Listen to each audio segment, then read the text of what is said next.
Hey everybody, welcome to Studio 64. My name's David. I've been searching the interzones for more science, space and tech news to share with you and came across this over at Futurism. Yes, Doom running on a neural network is a surreal dreamscape. This is so trippy. Fascinating. Definitely brings back memories of going to the local newsagent and picking up a computer magazine. Yes, a computer magazine, thank you very much, not any other type of magazine. And having a floppy disk stuck on the top of it.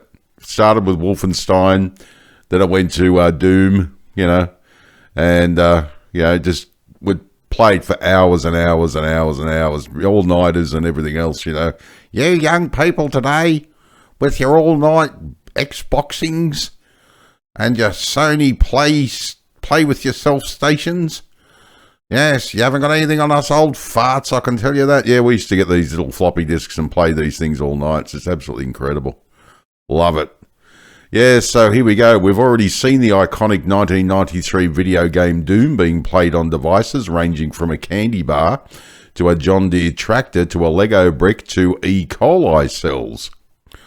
Now, as usual, I'll leave the link to the main article below the video so you can pop in and check out the embedded links, go for a bit of a deeper dive if you want beyond the main article. It does make for an interesting read, believe me. Now, researchers at Google and Tel Aviv University have taken the viral trend even further by using a generative AI model to run the game instead of a conventional video game engine.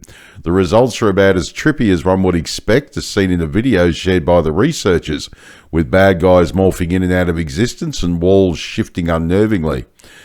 Visual weirdness aside, it's still an impressively faithful rendition of the 1993 video game and a striking demonstration of the power of the tech. Remember, this is only the beginning.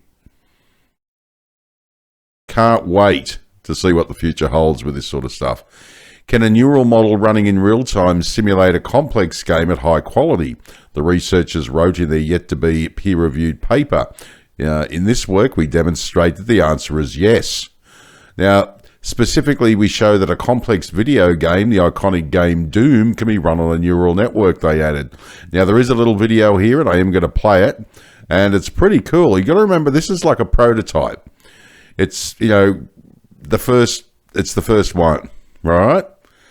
It kind of reminds me of a mate who was building back in the 90s. He was right into solar energy and everything else before it became fashionable, mega trendy and plastic and all this crap.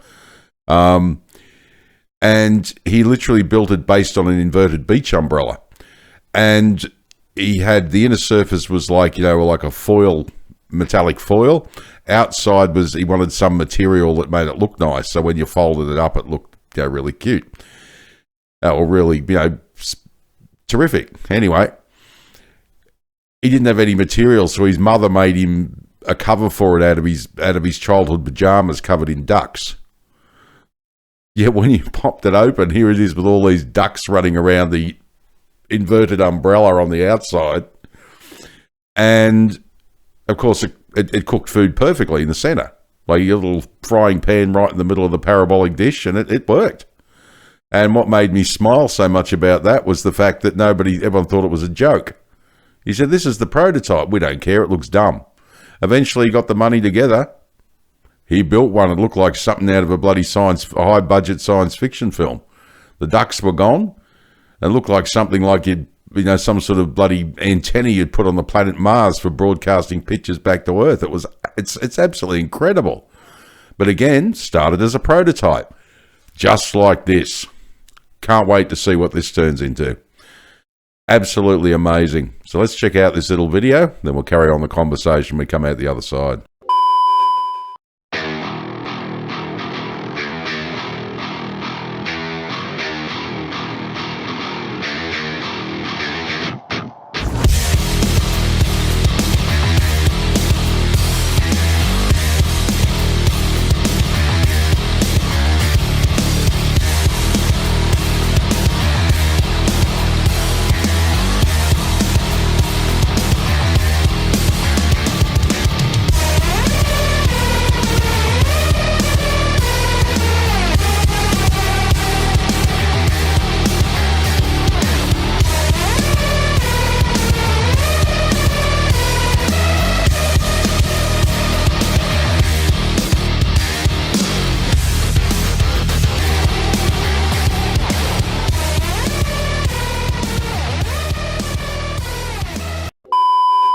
Well, I don't know about you, but I thought that was pretty cool. And again, remember, it's like the hello program from BASIC. Hello world, you type it in, you learn to code, and you hello world, and then you're able to put your name in, and it goes, what was your name? Oh, hello, David, how are you today? And you think, oh, that's really clever. And everyone thinks, well, I can't see the point in that. The next thing you write in code, and, we've got the World Wide Web. So just think about it. Think beyond what you're actually looking at the moment and see the possibilities and see the potential. It's incredible. Conventionally, video game engines react to their user inputs and visually render the scene according to a manually programmed set of rules. But by harnessing the power of diffusion models used by most mainstream AI image generators like Stable Diffusion and DALL-E, the researchers found they could ditch the approach in favor of AI. Their new diffusion model, dubbed reimagined, is based on Stable Diffusion's open source version 1.4 and was trained on 900 million frames taken from existing Doom game footage. Now, reimagined produces the next frame depending on the user's input, effectively acting as an illusory game engine. Now, while not an exact simulation, the neural model is able to perform complex game state updates, such as tallying health and ammo, attacking enemies, damaging objects, opening doors, and persist the game state over long trajectories, the researchers wrote in their paper. That's amazing. The researchers, however, admitted there are some clear limitations to their approach. The model only has access to a little over 3 seconds of history, they wrote in their paper. As a result, objects like barrels and bad guys disappear and appear out of nowhere.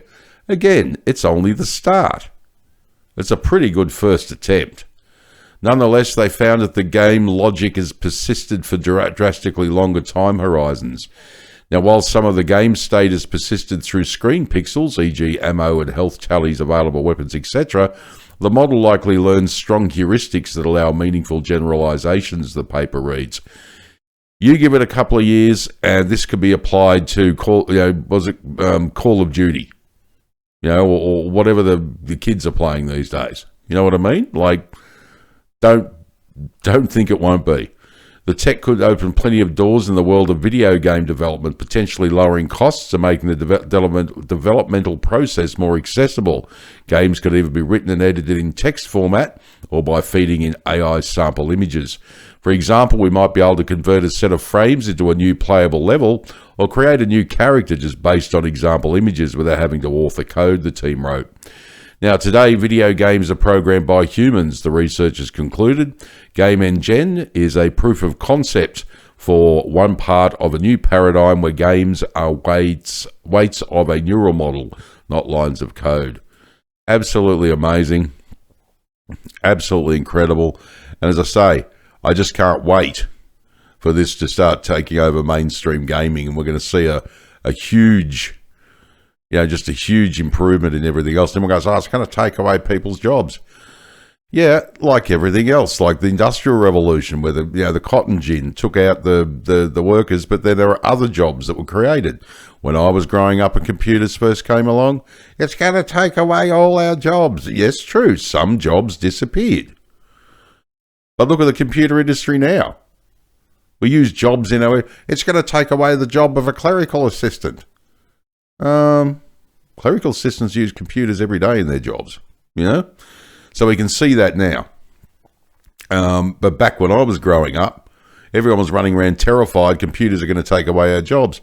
Look, AI is going to take over. We're going to find uses for it. Some jobs are going to go.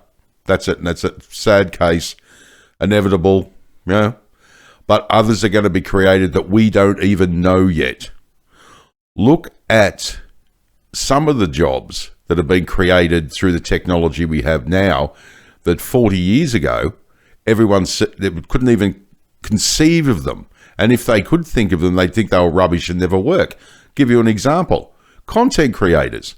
People making a living, sitting in front of their computer in a room in their house, communicating to the entire planet.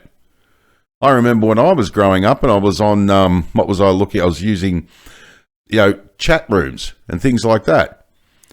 I remember as a teenager using dial-up, bulletin boards like Facebook groups, and things like that. When I was a teenager, my parents would literally, my mother called the doctor. Doctor, he's sitting in the room by himself laughing, telling us he's speaking to people from all over the planet. But it's only him in the room. We think there's something wrong with him. Well, there is something wrong with me, but that's not the point. Probably sending me to a Catholic school didn't help. But you understand what I'm trying to say. We now speak to people all over the world via the internet and don't even think about it. It's just something that happens. And I say, the jobs that are created through things like content creation and, social media, marketing managers and, web designers were never even thought of 40 years ago. But apparently computers are going to take away all our jobs. AI is going to be the same. It's going to take away all our jobs. People are panicking, and I'm going, but 40 years from now, we're going to have the same argument again. There's going to be some other new technology other than AI is going to come along that we haven't even conceived of yet, that is going to take away jobs that were created by AI, but then new jobs will be created with this new technology that we haven't even thought of yet. Fascinating, isn't it?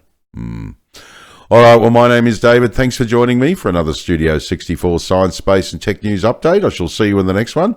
If you enjoyed this video, please like, share, subscribe. I'd greatly appreciate it. And if you're up for it, drop a comment down below the video because I'd love to hear what you think. Also, by the way, if you're up for it, I have a live stream running. And that'll be Saturday morning Australian time at 11 a.m. Eastern Standard Time. That's Sydney time.